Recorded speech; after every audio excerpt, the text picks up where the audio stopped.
So ano,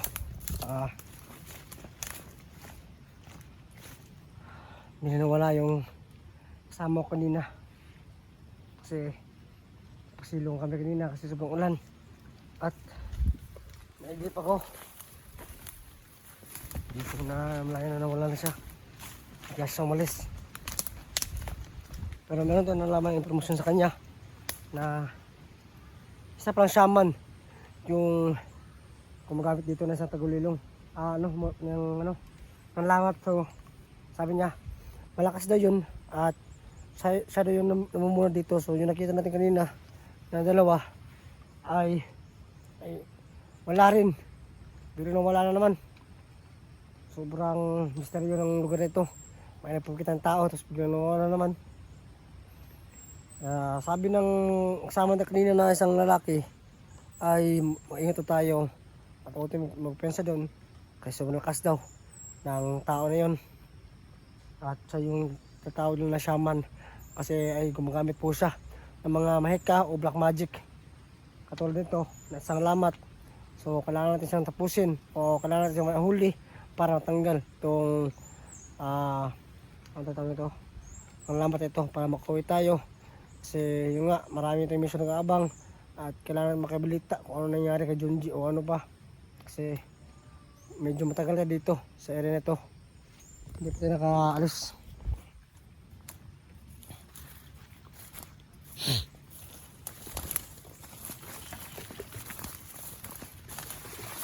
Sobrang lakas talaga ng kalaban natin ngayon. Kaya kailangan natin ingat at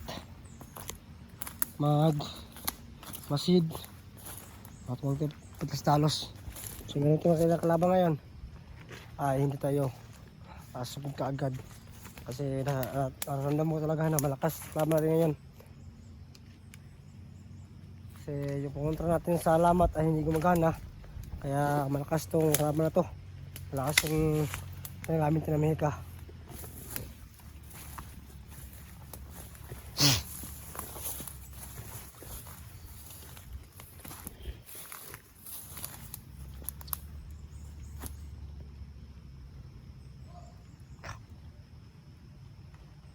Para may sumigaw doon, no? Banda.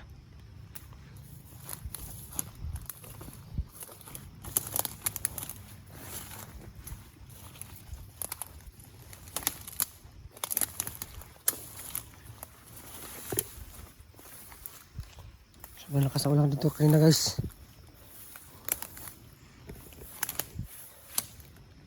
So ano, gamit tayo ng glass, eyeglass para maiwasan yung mga insekto na pumapasok sa mata. Kasi sobrang sakit sa mata pag pumapasok yun. Kaya kailangan natin gumamit ito. Buti nila nakadala tayo. At yun nga no, kailangan natin makalis dito kasi konti lang yung pagkain natin. Yung pinakain ko kanina yung kasama ko rin na isang lalaki, yung huli ko. Pero hindi ko alam kung bakit umalis yun. O ano ba. Kasi gusto ko sanang tulungan. Kasi nakita ko na para meron itong chance na magbago pero yung nga nawala siya. Ayun, pero pag naroon naman tayo magkita dito nakalaban, yung ano ko ngayon ay gamutin na lang sila kasi naawa ko pagkapatay natin, no? So gamutin na natin para meron din tayong kasama sa pagbaba ng bundok na ito at uwi sila sa kanilang mga pamilya. Kasi marami nag-chat sa akin na magpatayin kasi yung mga ibang pamilya daw nag-aantay sa kanila at baka meron pang chance magbago. So ayun, kung meron pang chance magbago sila ay tutulungan natin kasi ganyan talaga yung natin, no? Yung purpose natin kung bakit dito tayo sa ating larangan ng gusanting para makatulong sa mga tao na nangailangan ng tulong. So katulad nila ay isa din silang mga biktima ng mga masasamang elemento o tao. Nadala lang sila sa kanilang buhay na sobrang hirap kasi siguro wala na silang ibang choice kundi yun na lang. So alam naman natin na kahit ganun o kahit walang at mahirap tayo ay kailangan din na natin na lumaban ng patas. Meron talagang mga parehan nila na sitwasyon tingin siguro nila na wala silang ibang gawin kundi ito na lang pumasok sa mga ganitong ano. Kaya tayo na lang ay pagsabihin na natin sila, tulungan lang na magbaagong buhay para matulungan sila kasi ano ko rin yan naranasan ko naman ganyan nang yung wala kang kapuntahan, wala kang perpera pero at least tayo hindi tayo nagpadalas ganyan pero kailangan pa natin silang tulungan kasi tao rin din naman tayo nangangailangan din ng tulong kaya so yun yung ano ko ngayon ay tulungan na lang sila huwag lang patiin tulungan natin sila para makuwi sa kanilang bahay at malaman din nila papukaw natin sila na mali yung ginagawa yung pagdito sa bundok kasi wala din sila mapapala kaya sa mga bandido dyan o kulto ba dyan nanonood na nakapasok sa grupo nila Maskara ay nila Supremo o sa ano pang grupo na pumasok sa mga larangan ng mga ganito yung pumasok sa maging masama ay tigilan na po niya kasi wala po kayong mapapala po dyan na mabuti kundi mamamatay lang kayo at sira yung buhay nyo kaya please lang sumuko na kayo kasi kami din mga kusanteng adyo namin bumatay ng kapwa namin tao kaya please lang po tumigil na kayo so ayan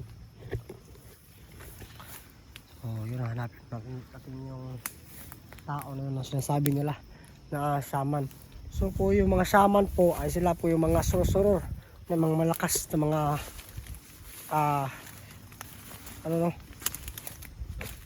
ang tawag ito ang mga malalakas ng mga kapitan o yung anong tawag nito leader nila o ano ba yung commander kasi bawat grupo meron na mga sorcerer ang sorcerer ay sila yung nagbibigay ng kapangyarihan at gumagaling din sa mga kasamahan nila sila yung kung meron na sasaktan merong na sugatan sila po yun ang gumagamot sa mga kasama nila at yung sorcerer din ay sila din nagtuturo kaya yung shaman din ay sila din nagtuturo ng mga black magic kaya yung ibang mga kung napansin nyo yung ibang mga kalaban natin ay marunong sila gumamit ng mga black magic o mahika na itim so tayo ay gumagamit ng mahikang pabuti galing sa mga diwata kaya ayun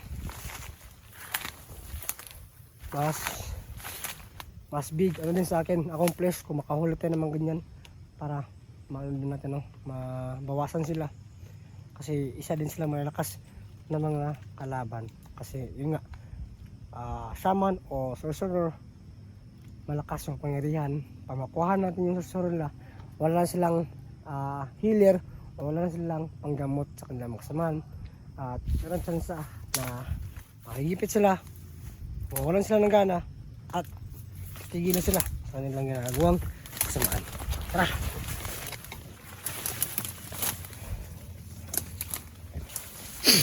Ayun nga kita dito pagsikapan lang natin na makalis dito no so yan na to kahit yan sino may bumanga dito kahit si Supremo at yun yan lang lahat namatan ko sila basta huwag kang kalimutan mag-ingat at magdasal so number 1 yung pagdasal kasi kahit gano'n tayo kalakas at gano'n tayong taglay ng mga pangyarihan ay kailangan natin manalig sa Panginoon kasi siya yung talagang number 1 na ating lakas.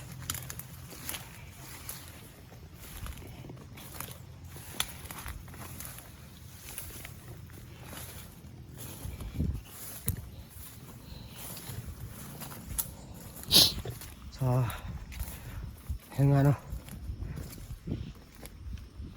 hindi ko alam kung bakit umalis yung nahuli natin na kulto ba yun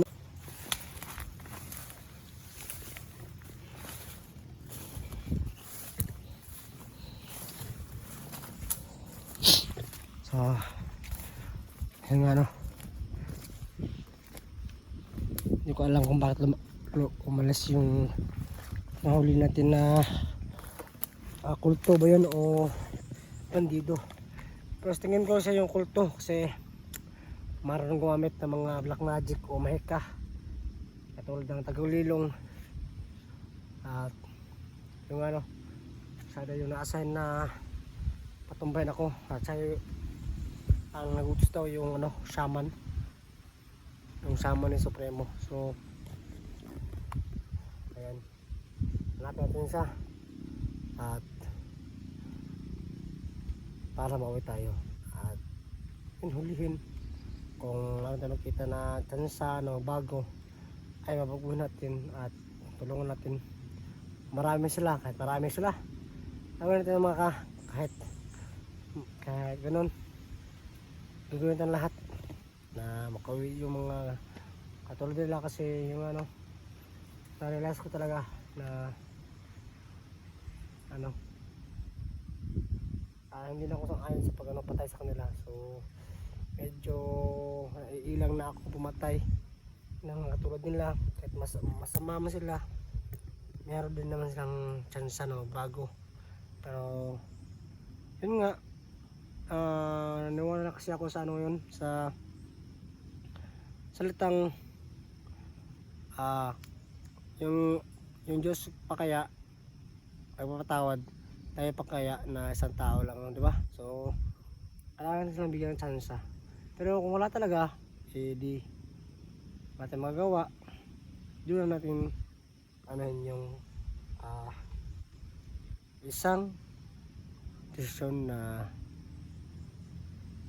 hindi ko na gusto. Pero pagsikapan natin na hindi sila patayin at tulungan makauwi sa nila. So yun ang mission ko ngayon. So sana magustuhan nyo o meron mang hindi gusto sa bago kong patakaran sa pagtulong sa ganyan, okay lang kasi meron naman kanya-kanyang mga gustong gawin. So ito yung gustong gawin ko na hindi sila patayin at tulungan.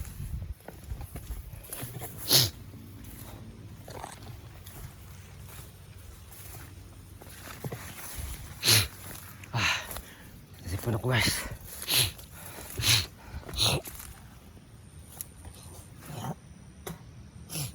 Tika lang guys ano muna ako kasi yung ilaw ko napupura ng sipon. So kailangan natin ilabas.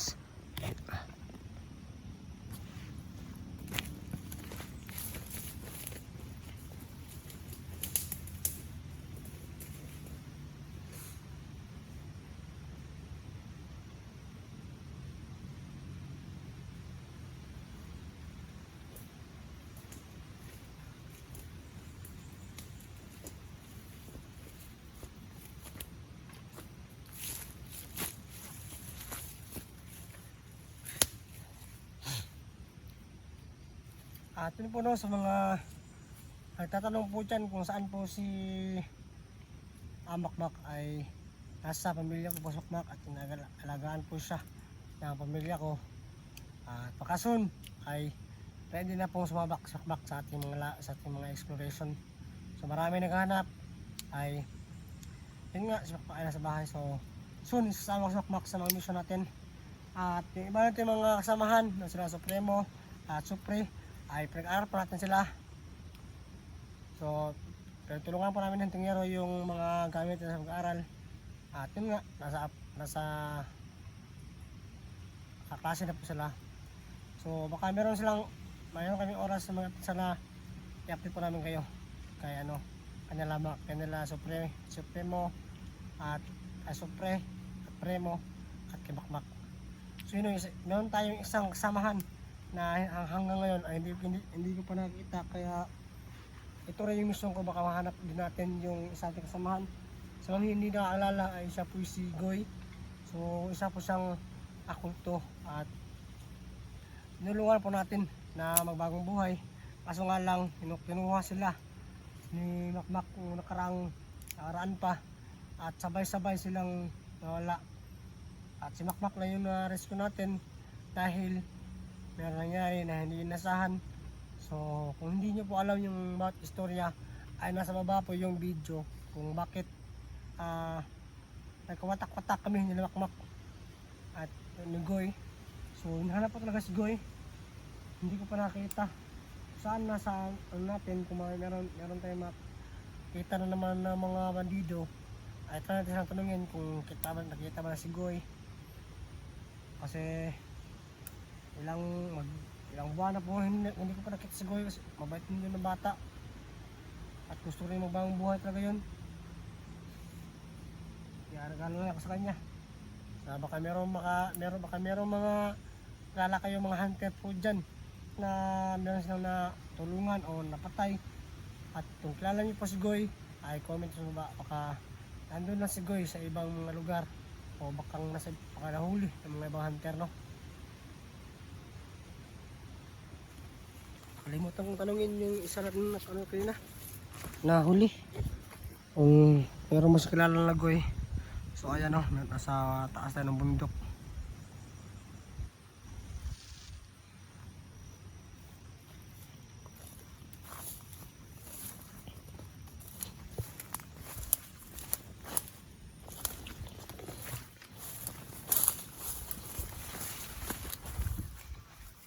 Sobrang lamig talaga dito sa bundok, guys.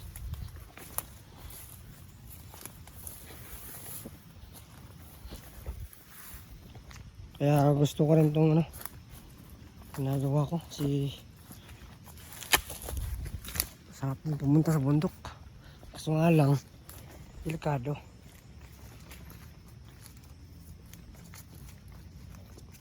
So no, sa mga hindi nakakilala kay Makmak at kay Goy, ay nasa baba po yung video. At nakita niyo po doon na mabait na tao po si Goy at si Makmak. So kaya kailangan natin mahanap yung si Goy, yung amigo, yung kaibigan natin. Si kawawa yan. Baka ginamit na naman yun ng mga ibang kalaban. Baka ginawa nilang tauhan. Kailangan natin ma-rescue siya. Kung meron man tayo makita dito na mga bandido na naman, ay rescue din natin para matulungan sila, kasi yung mga gaya na yan ay nangailangan din ng tulong. So yun, napapasalamat ako sa mga solid supporters natin dyan na palagi nakasubaybay sa ating video. Maraming salamat sa patuloy na pagsuporta. Hanggang ngayon ay nandito pa rin kayo, kahit minsan ay nawawala tayo ng gana sa pag-upload, ay patuloy pa rin tayo ating mission. At meron rin nagagalit sa atin na minsan natin nag-upload, kaya sobrang pasensya po, no, kasi meron din mga time na at meron din rason na hindi tayo maka-upload, kaya ganun.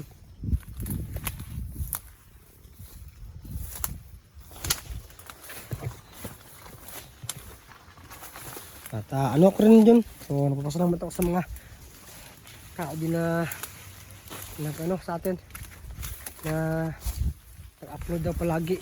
So nag-alala sila sa atin kasi para daw meron din tayong kita. So maraming salamat sa patuloy na pagsuporta. Sana hindi kayo magsawa sa atin at pag-support din sa ating mga samahan ng mga ghost hunter, sa mga sa bayan ko at sa mga nauna at sa mga bagong hunters na pumasok sa larangan na ito. Suporta din sila kasi hindi madali yung ginagawa po namin at sobrang hirap. Kaya pag-support din natin mga kasama.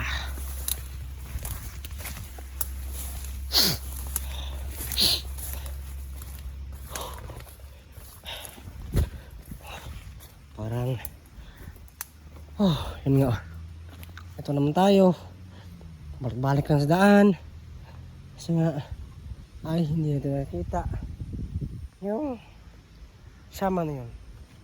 So kailangan natin makita yung sama na yun para makawit tayo.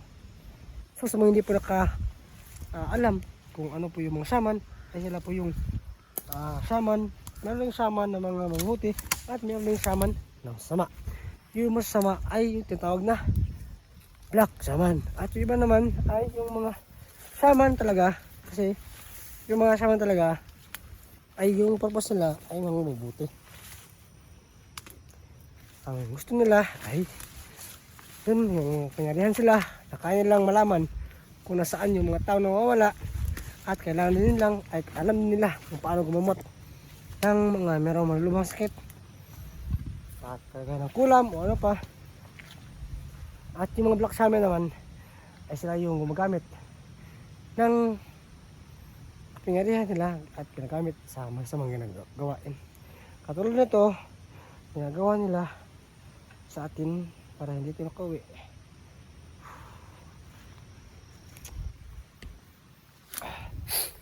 Ayan o, medyo hindi na maganda yung katawan natin kasi ngayon nga ilang days tayo sa gubat. Dito pa tayo nung pag-resume natin kay Junji, yung pagsama natin yung ila SG no. Ngayon hindi pa tayo nakauwi.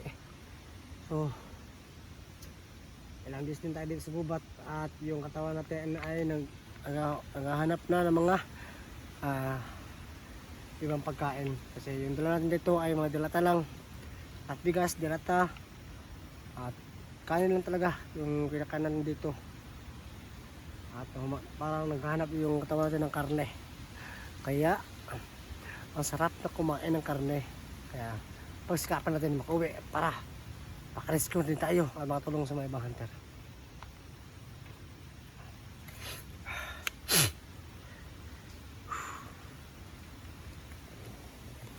Sobrang lakas ng hangin dito guys.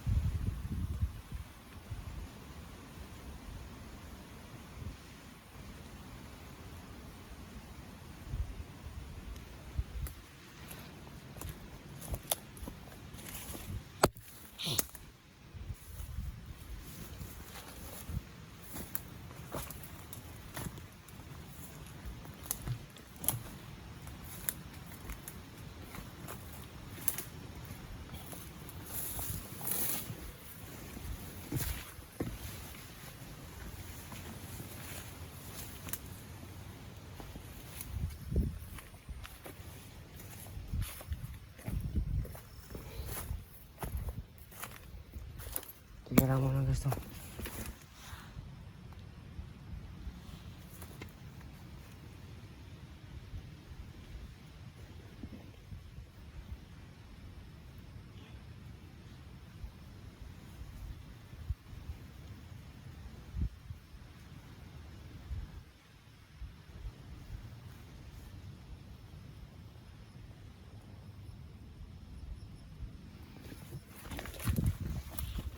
Parang meron ko narinig na ano guys. Nakausap. Parang sa malapit lang.